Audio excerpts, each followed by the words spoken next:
মুরব্বি মুরব্বি সোনামণি বসো। মুরব্বিকে যেমন বলেছিলাম উঠে যাওয়া যাবে না, আর যুবকদেরকে বলি আগানোর ক্ষেত্রে নো কম্প্রোমাইজ, থেমে যাওয়া যাবে না।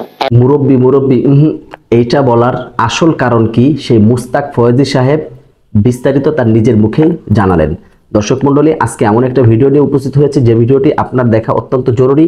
বর্তমান একটা ডায়লগ সারা বিশ্বের ভিতরে তোলপাড়, অর্থাৎ শুধু বাংলাদেশে নয়, সৌদি বলেন বা অন্যান্য দেশ বলেন, সব জায়গায় মুরব্বি মুরব্বি এই একটা বিষয়। এখন তার আর একটা ডায়লগ ভাইরাল হয়েছে, এই সোনামণি বসো জায়গায় বসো, মানে এই দুইটা ডায়লগ বর্তমান তোলপাড় চলতেছে সোশ্যাল মিডিয়ায়। তো মুস্তাক ফয়েজি সাহেব আজকে মিডিয়ার সামনে এসে এমন কিছু বক্তব্য দিলেন, এমন বিষয়গুলো তুলে ধরলেন যে মুরব্বি বলার কারণ কি, আসল রহস্য কি, সেই বিষয়টা সে খুলাসা করলেন। আমরা অনেকে জানি হয়তো বা মাহফিলের প্যান্ডেলে শুধু সে বলছে সেই ডায়লগটা ভাইরাল হয়েছে, না, এর পিছনে কিছু কারণ আছে, যে কারণগুলো আজকে আপনাদের সামনে তার মুখ থেকে শোনাবো ইনশাল্লাহ। তাই রিকোয়েস্ট করছি নাটেনের সম্পূর্ণ ভিডিওটি কন্টিনিউ করবেন। তো চলুন মুস্তাক ফয়েজি সাহেবের মুখ থেকে সেই বিষয়টা জানবো। আর একটা কথা আপনাদেরকে বলি, যদি এতিম গরিব অসহায় ছাত্র টাকার অভাবে প্রাইভেট এবং ভালো মাদ্রাসায় পড়তে পারছেন না, তারা আমার সাথে অবশ্যই যোগাযোগ করবেন। তো চলুন মুস্তাক ফয়েজি সাহেবের মুখ থেকে আগে বিষয়গুলো দেখি এবং জানি মুরব্বি বলার কারণটা কি। তো চলুন শুনে আসি। আমি একটা মাহফিলে, আমি একজন মুরব্বি মানে বয়স্ক মানুষ মাহফিল থেকে বের হয়ে যাচ্ছিল, তো এটা আমি কখনো অ্যালাউ করি না যে আমি যতক্ষণ আলোচনা করব সবাই থাকতে হবে, একজনও যেতে পারবে না, কারণ আমার বিক্ষিপ্ত কথা তার কাছে বিক্ষিপ্ত একটা মেসেজ যাবে, কিন্তু আমার পুরোটা আলোচনার ভিতরে কিন্তু একটা মূল থিম থাকে। তো সে যদি অর্ধেক শুনে চলে যায় তাহলে তো সে আমার মূল থিমটা পেল না।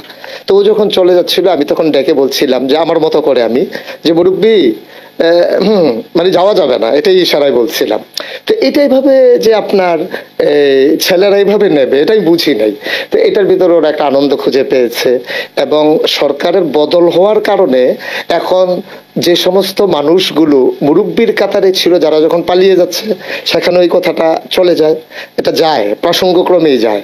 এবং আমি একটা কথা বলেছিলাম যে এক লোক বের হয়েছে দাড়ি টাড়ি কামাই একবারে সমান, এখন সালমান এফ রহমান যখন দাড়ি কামিয়ে ফেলেছে তখন আমার কথাটা ওর সাথে হুবহু মিলে গেছে। আমি কিন্তু সালমান এফ রহমানের দাড়ি কামানো দেখে ওয়াচ করিনি, ওয়াচ করেছিলাম আগে, আর প্রসঙ্গ তো মিলে গেছে এখন এসে। তো এখন যখন যাই আমার গ্রামে হোক বাইরে হোক শহরে হোক, আমি দেখি রিক্সার পেছনে লেখা মুরব্বি, তারপরে আমার ছেলেরা যখন গ্রাফিতি করেছে ওয়ালে ওয়ালে সেখানে লেখা আছে, তারপরে সোশ্যাল মিডিয়া আপনি যদি 100 রিলস দেখেন সেখানে দেখবেন 50টা রিলস হচ্ছে মুরব্বি।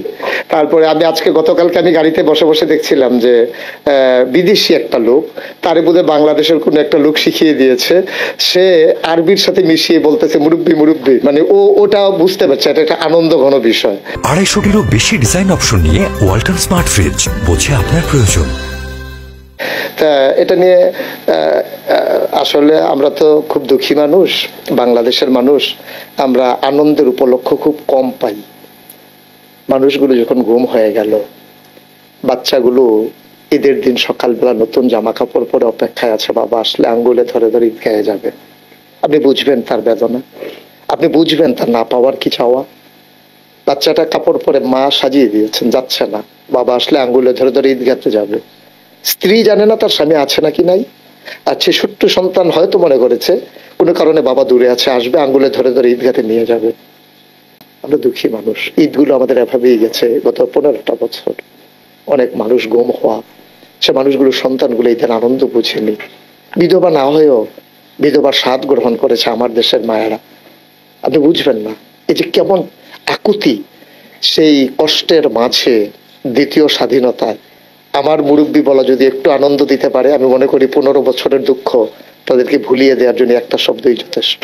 এই ভবিষ্যৎ প্রজন্ম তারা এগিয়ে যাবে সম্মুখ পানে, এখানে কোনো সংকোচ নাই, কোনো এখানে হৃদয়ের উষ্ণ ভালোবাসা বিলিয়ে দিতে কোনো কৃপণতা নাই। সবাই মিলে সবাইকে ভালোবাসি, সবাই মিলে কাঁধে কাঁধ মিলিয়ে আমার কাগজে পত্রের সোনার বাংলাকে প্রকৃত অর্থেই সোনার বাংলা হিসেবে গড়ে তুলি। মুরব্বি মুরব্বি যেমন করে বলেছিলাম ওঠা যাবে না, আমি যুবকদেরকে বলি, হে যুবক তুমি এগিয়ে যাও সম্মুখ পানে, থেমে যাওয়া যাবে না। যাই হোক দর্শক মন্ডলী, মুস্তাক ফয়েজি সাহেব হুজুরের মুখ থেকে জানতে পারলেন মুরব্বি বলার আসল রহস্যকে এবং কারণ কি।